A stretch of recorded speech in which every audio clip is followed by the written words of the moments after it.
નમસ્કાર વિદ્યાર્થી મિત્રો, ફરી પાછું આપનું સ્વાગત છે.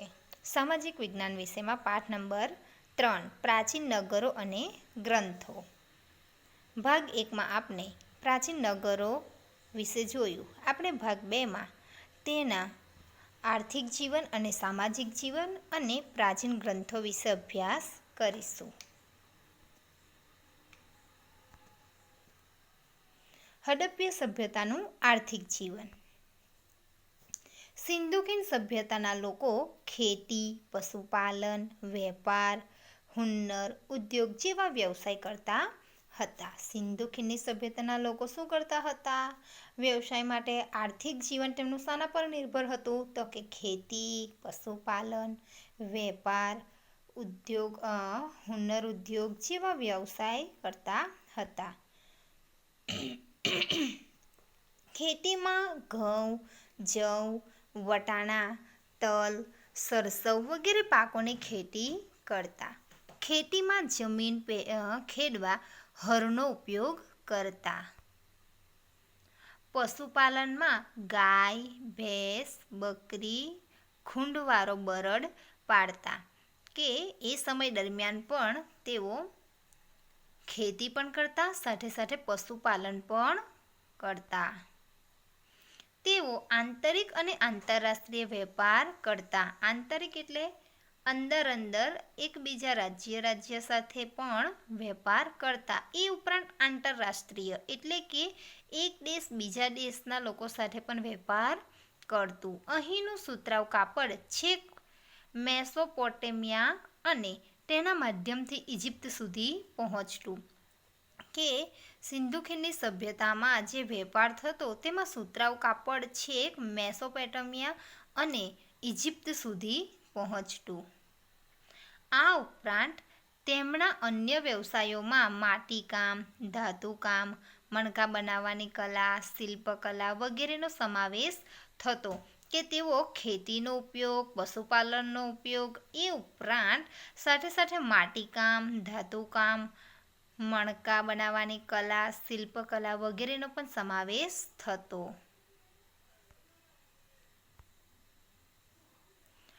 હડપ્પીય સભ્યતાનું સામાજિક જીવન.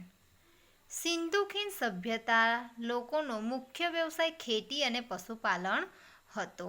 કે સિંધુ ખીણની જે સભ્યતાના લોકો હતા તેનો મુખ્ય વ્યવસાય શું હતો? ખેતી અને પશુપાલન.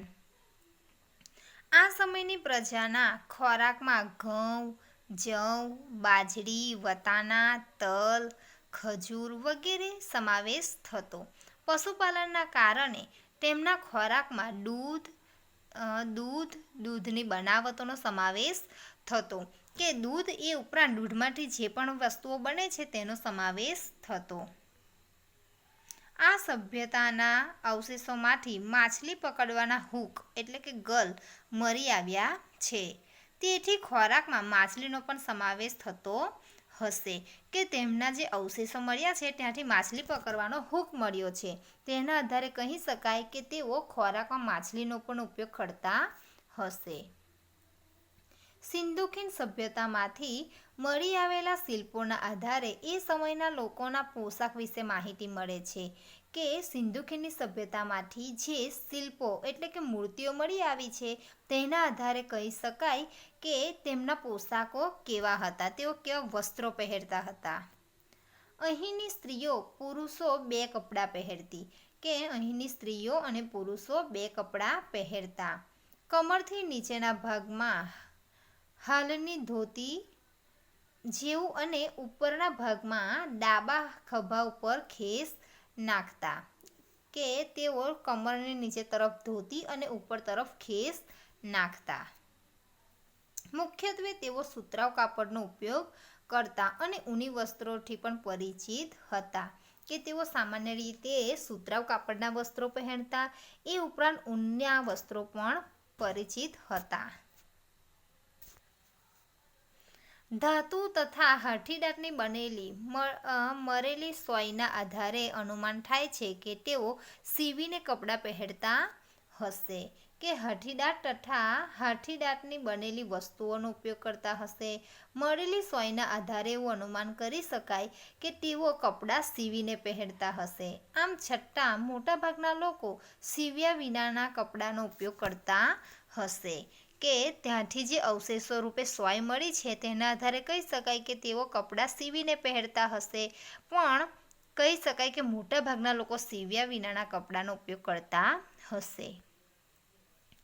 આ સમયના લોકો આભૂષણોમાં કંઠહાર એટલે કે ગળામાં પહેરવાનો હાર, હાથમાં વીંટી, કાંડામાં કંડા સ્ત્રી અને પુરુષ બંને પહેરતા. કાંડામાં જે પેલા કદલા પહેરવાના આવે તે સ્ત્રી અને પુરુષો બંને પહેરતા. સ્ત્રીઓ બંગડીઓ, કાનમાં કુંડર, કંડોરો, ઝાંઝર વગેરે આભૂષણો પહેરતી.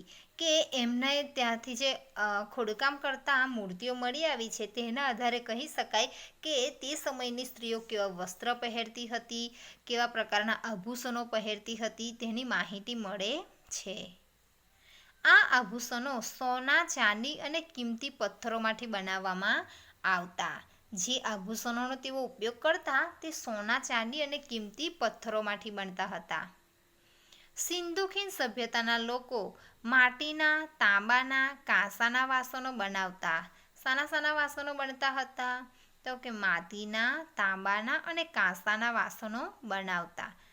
જેમાં માટીમાંથી પ્યાલા, વાટકી, કુલડી, ગાગર, રબાકી, કઠરોટ વગેરે વાસણોનો સમાવેશ થાય છે. કે માટીમાંથી પ્યાલો, વાટકી, કુલડી, ગાગર, રબાકી, રકાબી, કથરોટ વગેરેનો સમાવેશ થાય છે. સિંધુ ખીણ સભ્યતાના લોકોએ પોતાના બાળકો માટે વિવિધ પ્રકારના રમકડાં બનાવ્યા હતા. કે સિંધુ ખીણની સભ્યતાના જે લોકો હતા તેમને પોતાના બાળક માટે પણ વિવિધ પ્રકારના રમકડાઓ બનાવ્યા હતા. જેમાં પંખી આકારની સિસોટીઓ, ઘૂઘરા, ગાડા, લખોટી, પશુ, પંખી, સ્ત્રી પુરુષના આકારના રમકડાનો સમાવેશ થાય છે. કે માટીમાંથી વિવિધ પ્રકારના રમકડાં તૈયાર કર્યા હતા. એક રીતે જોઈએ તો આ પ્રજાની સર્જન શક્તિ અને કલા કારીગરી એમના રમકડામાં વ્યક્ત થાય છે. કે એમ જોવા જઈએ તો આ જે લોકો હતા તેમની સર્જન શક્તિ ખૂબ જ અદ્ભુત હતી અને કામગીરી તેમના જે રમકડા તૈયાર થયા છે તેના આધારે આપણે જાણવા મળે છે. માથું હલાવતા પ્રાણી રમકડા અને ઝાડ પર ચડતા વાનરની કરામત દર્શાવતા રમકડા જોવા મળે છે. કે જેને માથું હલાવતા હોય તેવા પ્રાણીના રમકડા અને ઝાડ પર ચડતો વાંદરો હોય તેવા રમકડા જોવા મળે છે. ધાર્મિક જીવન અને અંતિમ વિધિ. હડપ્પીય સભ્યતાના ધાર્મિક જીવન વિશે આપણને મૂર્તિ અને મુદ્રાઓમાંથી માહિતી મળે છે. કે હડપ્પીય સભ્યતા દરમિયાન તેમનું ધાર્મિક જીવન કેવું હશે તે તેની મૂર્તિઓ અને મુદ્રાના આધારે માહિતી મેળવી શકાય છે. મૂર્તિઓમાં માતૃકા દેવી મૂર્તિઓને ઇતિહાસકારો ધરતી માતાનું પ્રતીક ગણે છે. કે મૂર્તિઓમાંથી માતૃકા દેવીની જે મૂર્તિ છે તેને ઇતિહાસકારો ધરતી માતાનું પ્રતીક ગણે છે. એટલે કે હડપ્પીય સભ્યતાના લોકો ધરતી પૂજન સવિશેષ કરતા હશે. કારણ કે ધરતી અન્ન અને પાણી આપે છે. કે તેઓ જે માતૃકા દેવી એટલે કે ધરતી માતા અને ધરતી માતાનું પૂજન તેઓ કરતા હશે. કેમ? કારણ કે તેમને ધરતી અન્ન અને પાણી આપે છે. આ ઉપરાંત તેઓ વૃક્ષ પૂજા, પશુ પૂજા, નાગદેવતા, સ્વસ્તિક પૂજા કરતા હશે. તેઓ પ્રકૃતિને દેવતા માનતા હતા. માટે અહીંયા તેઓ વૃક્ષ પૂજા, પશુ પૂજા, નાગદેવતા, સ્વસ્તિક પૂજા કરતા હશે. લોથલ અને કાલીબંગનના અગ્નિ પૂજાના અવશેષો પ્રાપ્ત થાય છે. કે લોથલમાંથી જે અવશેષો મળી આવ્યા છે તેના આધારે કહી શકાય તેઓ અગ્નિ પૂજા કરતા હશે. હડપ્પીય સભ્યતાના લોકો મુખ્ય પામનાર મનુષ્યને દાટતા હશે. કે હડપ્પીય સભ્યતાના લોકો મૃત્યુ પામનાર મનુષ્યને દાટતા હશે અને ઘણી જગ્યાએ અગ્નિ સંસ્કાર પુરાવાઓ મળ્યા છે કે તેઓ જે મનુષ્ય મૃત્યુ પામતા હશે તેને દાટતા હશે તેવા કેટલી જગ્યાએથી પુરાવા મળી આવ્યા છે અને અગ્નિ સંસ્કાર પણ કરતા હશે. તેઓ મૃતકોને દાટતા અને તેની સાથે કેટલીક વસ્તુઓ પણ મૂકતા જેમાં તેમના મૃત્યુ પછીના જીવનની તેમની કલ્પનાઓ બતાવે છે કે જે વ્યક્તિ મરી જાય તેની સાથે અમુક વસ્તુઓ પણ દાટતા તે તેના મરણ પછીની કલ્પનાઓ બતાવે છે. લિપિ અને ભાષા. સિંધુ ખીણ સભ્યતાના અવશેષોમાંથી મુદ્રાઓ, મુદ્રિકાઓ, તામ્રપત્રિકાઓ મળી આવેલ છે કે સિંધુ ખીણની સભ્યતાના જે અવશેષો છે ત્યાંથી કેટલાક અવશેષો મળ્યા છે. તેમાં મુદ્રાઓ, મુદ્રિકાઓ અને તામ્રપત્રિકાઓ મળી આવેલ છે. તેમના ઉપર કોઈક વણ ઉકેલાયેલી રહસ્યમય ભાષામાં લિપિબદ્ધ લખાણ જોવા મળે છે કે તેના પર જે લખાણ છે તે ઉકેલી ના શકાય તેવી લિપિમાં જોવા મળે છે. જો કે આ લખાણો ટૂંકા છે કે જે લખાણ લખેલા છે તે ખૂબ જ ટૂંકા છે. માત્રાવાળા અક્ષરો અને જોડાક્ષરો જોવા મળે છે કે તેમાં માત્રાવાળા અક્ષરો અને જોડાક્ષરો જોવા મળે છે. આ લિપિ ઉકેલવા ઘણા પ્રયત્નો થયા છે પરંતુ તેમાં હજુ સફળતા મળી નથી કે જે લિપિમાં લખાયેલું છે તેને ઉકેલવાનો પ્રયત્ન થાય છે પણ હજુ સફળતા મળી નથી. તે હજી વાંચી શકાયા નથી. હડપ્પીય સભ્યતાનો અંત. કે આ હડપ્પીય સભ્યતાનો અંત કઈ રીતે આવ્યો? તો ઇતિહાસકારો ધરતીકંપ, પૂર, રોગચાળો કે બાહ્ય આક્રમણના કારણે આ સભ્યતાનો અંત આવ્યો હશે તેવું માને છે કે આખા નગરોનો અંત કઈ રીતે આવી શક્યો કે ધરતીકંપ કે પૂરના કારણે પણ તે જે સભ્યતા છે તે નાશ પામી હશે કે કાં તો રોગચાળો અને બાહ્ય આક્રમણકારોના કારણે પણ તે સભ્યતાનો અંત આવ્યો હશે તેમ તેવું માને છે. જો કે આજે પણ ઇતિહાસકારો માટે તેનો અંત સંશોધનનો વિષય રહ્યો છે કે તેનો અંત કઈ રીતે આવ્યો તે તેનો હાલનો પણ સંશોધનનો વિષય છે. આપના પ્રાચીન ગ્રંથો ઋગ્વેદ અને તેનું અધ્યયન. વેદ 4 છે. કયા કયા? તો ઋગ્વેદ, યજુર્વેદ, સામવેદ અને અથર્વવેદ. ઋગ્વેદ એ આપણો પ્રાચીનતમ ગ્રંથ છે. અહીં તમે ખાસ ધ્યાન આપજો કે વેદ કેટલા છે? તો 4. એક ઋગ્વેદ, યજુર્વેદ, સામવેદ અને અથર્વવેદ. આ ચારેય વેદોમાંથી સૌથી પ્રાચીન વેદ કયો છે? તો ઋગ્વેદ. ઋગ્વેદ એ પ્રાચીન જ્ઞાનનો ભંડાર છે કે પ્રાચીન સમયનું જે જ્ઞાન તે આપણને ઋગ્વેદમાં જોવા મળે છે માટે તેને જ્ઞાનનો ભંડાર કહે છે. તે પ્રાચીન સંસ્કૃતિ કે વૈદિક સંસ્કૃત ભાષામાં લખાયેલો છે. અહીંયા ખાસ યાદ રાખજો કે ઋગ્વેદ એ કઈ ભાષામાં લખાયેલો છે? તો પ્રાચીન સંસ્કૃત કે વૈદિક સંસ્કૃત ભાષામાં લખાયેલ છે. જેમાં 10 મંદરોમાં 1028 પ્રાર્થનાઓ કે જેને સૂક્ત કહે છે. અહીંયા ખાસ ધ્યાન રાખજો કે ઋગ્વેદમાં કેટલા સૂક્તો જોવા મળે છે? તો 1028 પ્રાર્થનાઓ જેને સૂક્ત કહે છે તેનો સમાવેશ થાય છે. ઋગ્વેદ એ પ્રાચીન જ્ઞાનનો ભંડાર છે. તે પ્રાચીન સંસ્કૃત કે વૈદિક ભાષામાં લખાયેલો છે. ઋગ્વેદના માધ્યમથી આર્યોના રાજકીય, સામાજિક, આર્થિક અને ધાર્મિક જીવનનો પરિચય મળે છે કે આર્યો જે હતા તેમનો રાજકીય, સામાજિક અને આર્થિક અને ધાર્મિક પરિચય આપણે ઋગ્વેદમાંથી મેળવી શકીએ છીએ.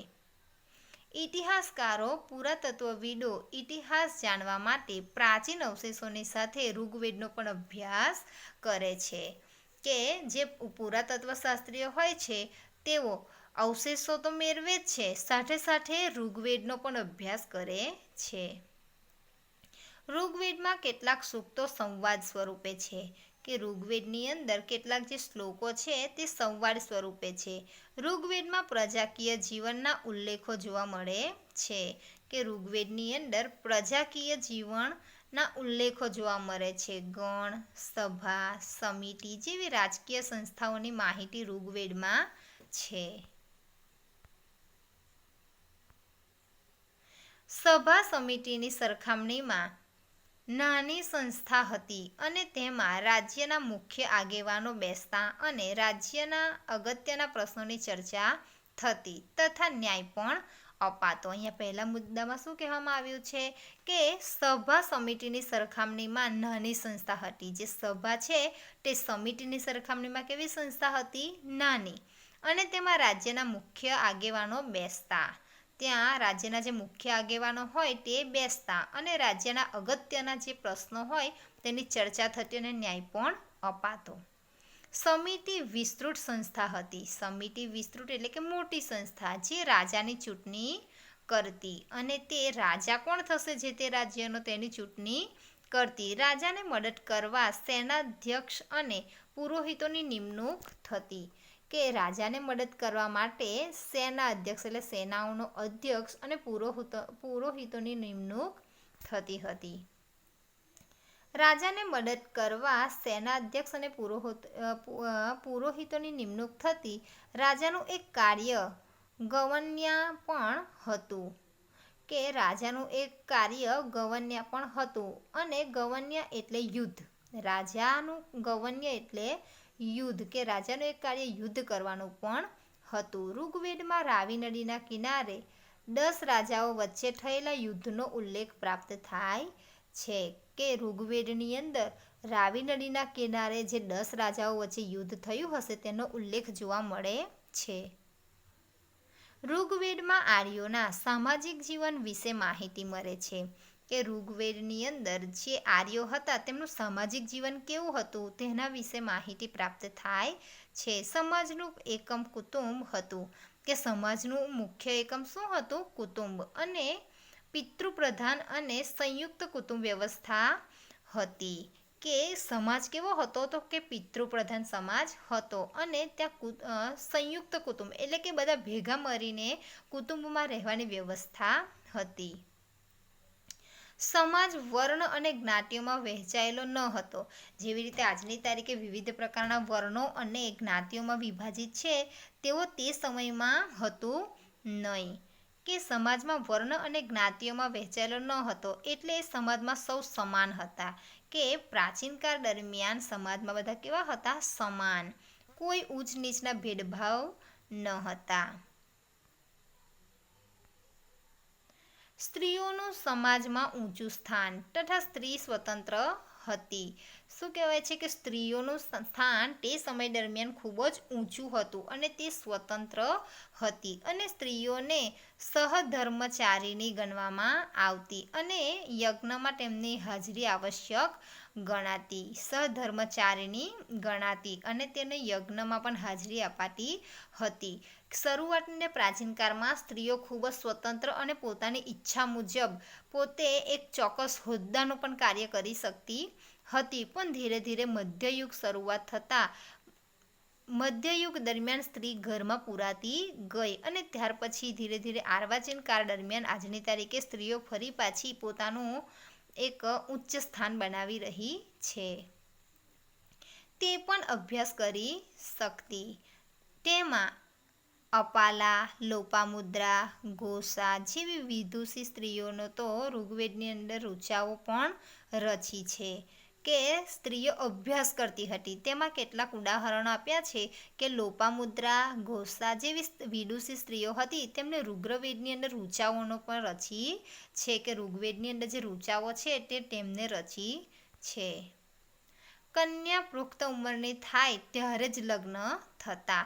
કે છોકરી જ્યારે લગ્ન પુખ્ત વયની થાય ત્યારે જ તેનું લગ્ન થતું. ઋગ્વેદમાં ઇન્દ્ર, વરુણ, અગ્નિ, સૂર્ય વગેરેના ઉલ્લેખો જોવા મળે છે. કે ઋગ્વેદની અંદર ઇન્દ્ર, વરુણ, અગ્નિ, સૂર્ય વગેરેના ઉલ્લેખો જોવા મળે છે. ઋગ્વેદમાં ઇન્દ્ર, વરુણ, અગ્નિના ઉલ્લેખો જોવા મળે છે. સવારની દેવી ઉષા અને સાંજની દેવી અદિતિનો પણ ઉલ્લેખ જોવા મળે છે. અહીંયા એક લાઈન 2 વાર કોપી થઈ છે, સોરી. આગળ જોઈએ કે સવારની દેવી ઉષા અને સાંજની દેવી અદિતિનો પણ ઉલ્લેખ ઋગ્વેદમાં જોવા મળે છે. ઋગ્વેદમાં ગાયની, ઘોડાની અને બળદની ચર્ચા ઘણી જગ્યાએ થઈ છે. કે ઋગ્વેદની અંદર જેમ આપણે શરૂઆતમાં જોયું ને કે પાલતુ પ્રાણીઓ તેને ખૂબ જ મહત્ત્વ આપવામાં આવ્યું છે. તો અહીંયા ઋગ્વેદની અંદર પણ ઘોડાની અને બળદની ચર્ચા ઘણી જગ્યાએ જોવા મળી છે. ઋગ્વેદમાં અન્ય પશુઓની સરખામણીમાં ઘોડાઓનો સૌથી વધુ ઉલ્લેખ થાય છે.